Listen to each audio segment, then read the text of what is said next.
What's the best way to learn new words or vocabulary? A $100 million question that I get every day. Literally, there is no single solution. There is no single best way to learn new words, or there is no quick way to learn it. But I do have 10 recommendations. But before going through those 10 recommendations, just take a few moments to think about yourself. Think about your interest. Do you like reading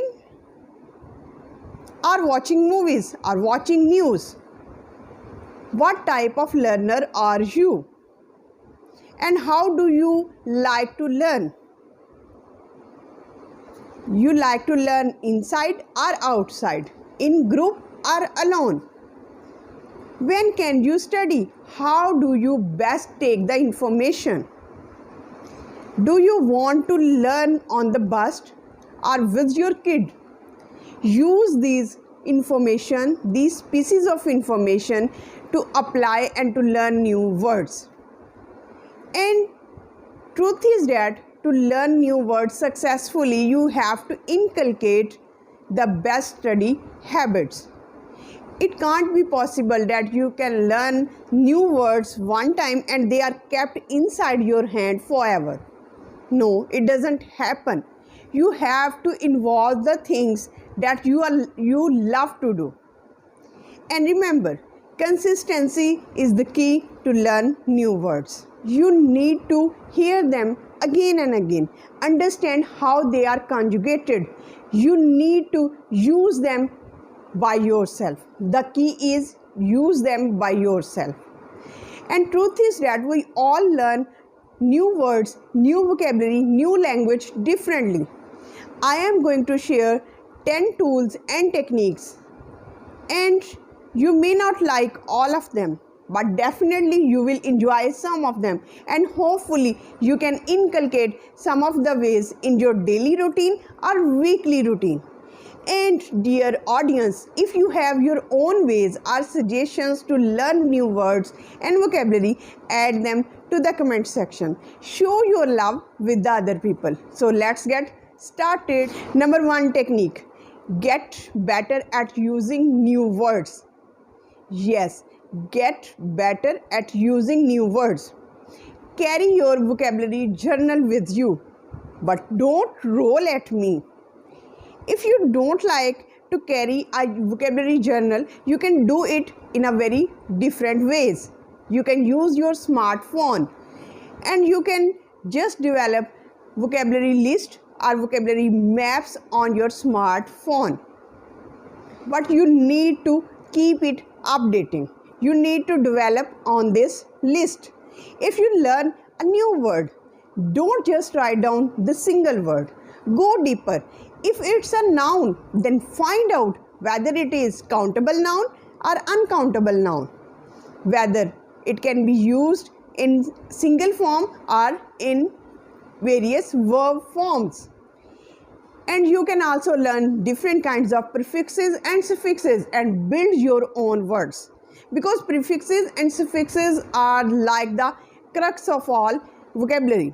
Now you can learn new synonyms.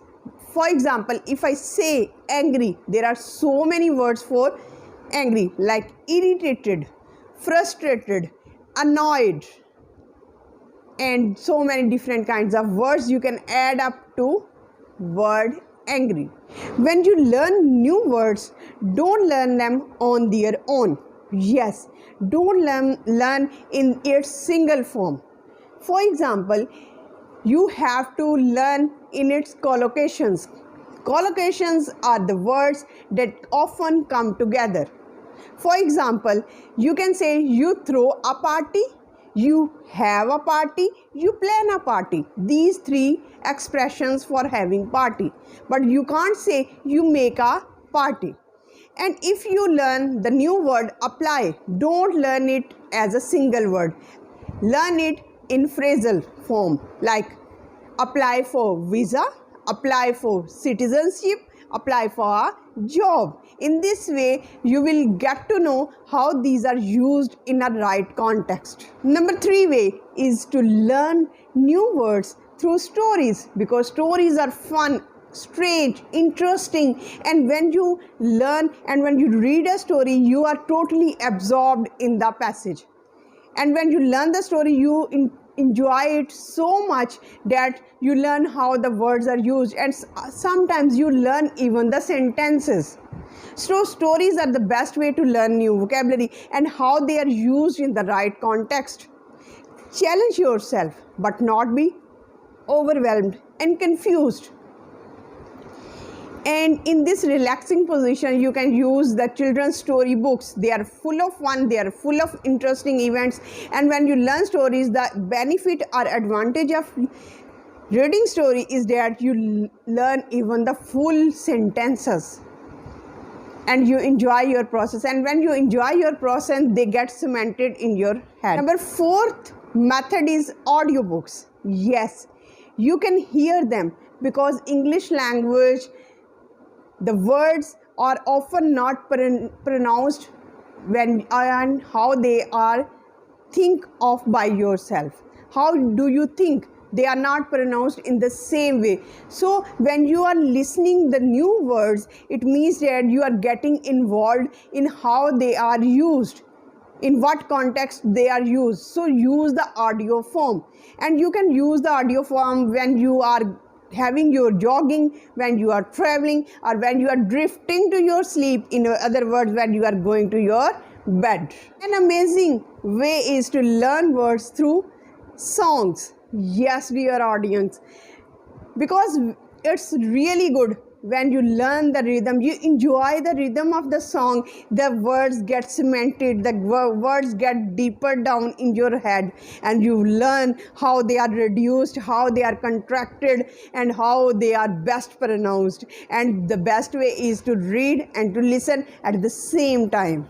Number 6 is get better at using online dictionary, because when you learn a new word, you can not only learn the definition of that word, you can learn its different word forms like produce, producers, produced, producing. And you can also learn various kinds of synonyms, and you can learn how the produce word is produced and how it is pronounced. You can learn the sentences, example sentences of produce.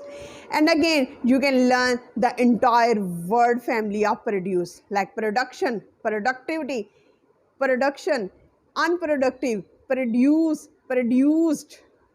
In this way, words get cemented in your head. And the most important online dictionaries are Oxford Online Dictionary and Macmillan Online Dictionary. Number 7 is label and flashcards. You can use your handwritten English flashcards, and you can also use the online English flashcards like Anki, and you can get different kinds of flashcard. On one side of flashcard you can use the word, and other side of flashcard you can use the definition, the synonyms, the word family, and in this way you can learn the new words.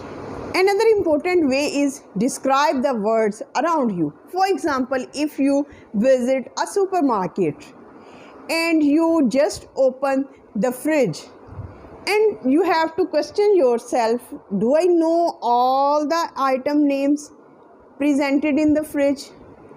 And if you watch or see a woman, describe the woman in your own words. If you don't get the proper words, you can use your online dictionary at that same time.